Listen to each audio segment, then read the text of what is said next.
Inside Pablo Escobar's $10 billion abandoned mansions. The king of crack, pies of Robin Hood, El Padrino. No one has ever come close to what Colombian drug lord Pablo Escobar has managed to achieve in the criminal world.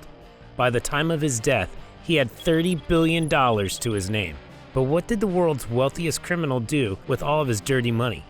Well, he spent it on buying 15 airplanes and even entertained himself by burning some when needed. But most of all, he used it to move away from the suburbs of Medellin into nice luxurious mansions that only the richest can dream of. Just what exactly is the taste of the most nefarious drug lord ever? And what's the state of these properties today? Let's find out. Hacienda Nápoles Mansion.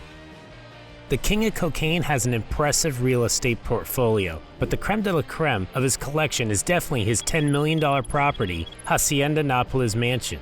Located in the small remote town of Puerto Triunfo, approximately 150 kilometers east of Medellin, Pablo's hometown, and 150 miles from Bogota, the country's capital, the estate is truly something to marvel at.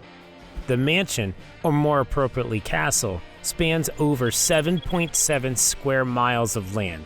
Just how did Escobar make use of this ridiculous space? Let's take a closer look. A tour of the estate.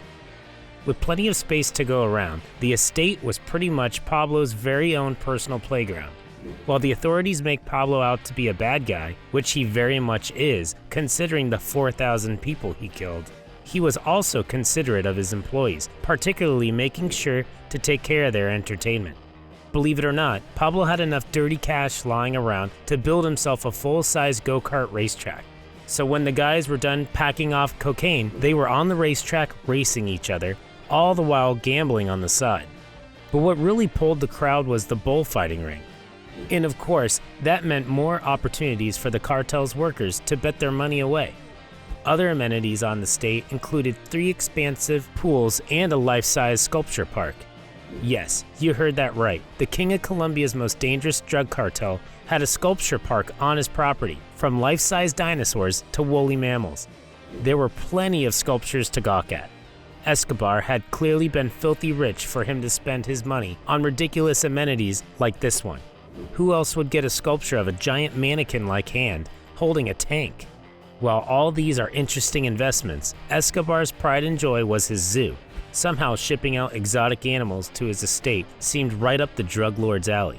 Millions of Pablo's dirty money went to importing giraffes, elephants, antelopes, hippos, ostriches, and other exotic birds.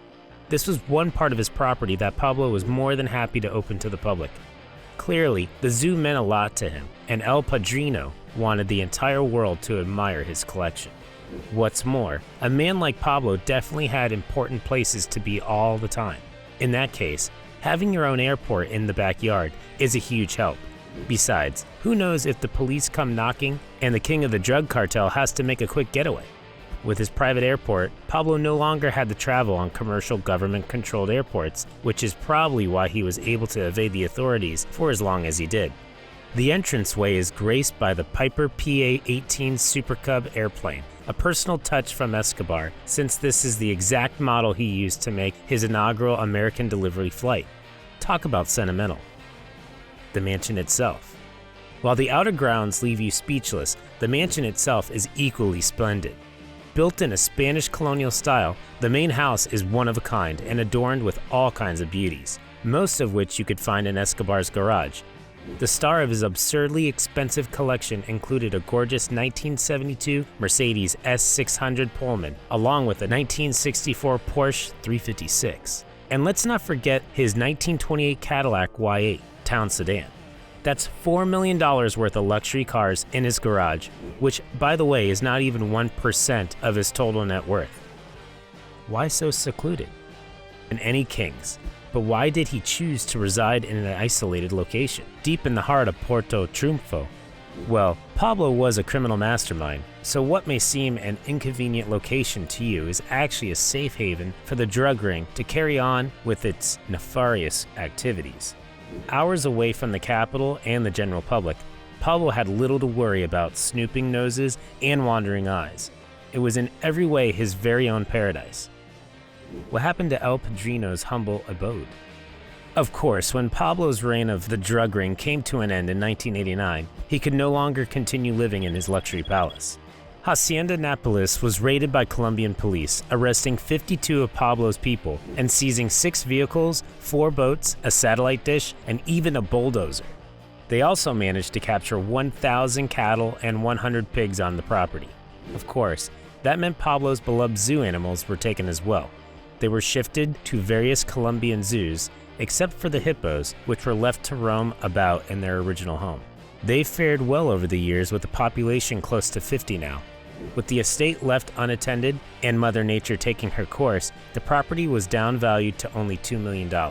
But during its better days, Pablo's beloved Hacienda Nápoles has priced around $15 million or maybe even more. It wasn't until November 2006 that the property was handed over to the Colombian government. Hacienda Nápoles today.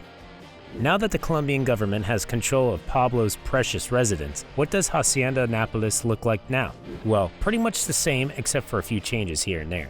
You can still find the entrance airplane and the sculptures gracing the property. There's also a zoo and theme park that's pretty much open to the public. So if you ever want to walk on the same ground as the drug lord himself, know it's just a ticket away.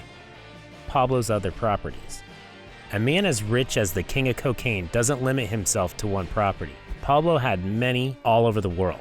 La Manua, for example, made for the perfect vacation spot when the drug lord wanted to catch a break from the high and lows of his epic crime life. Located on the shores of Pinal Reservoir in the town of Cotape, La Manua is truly something to admire.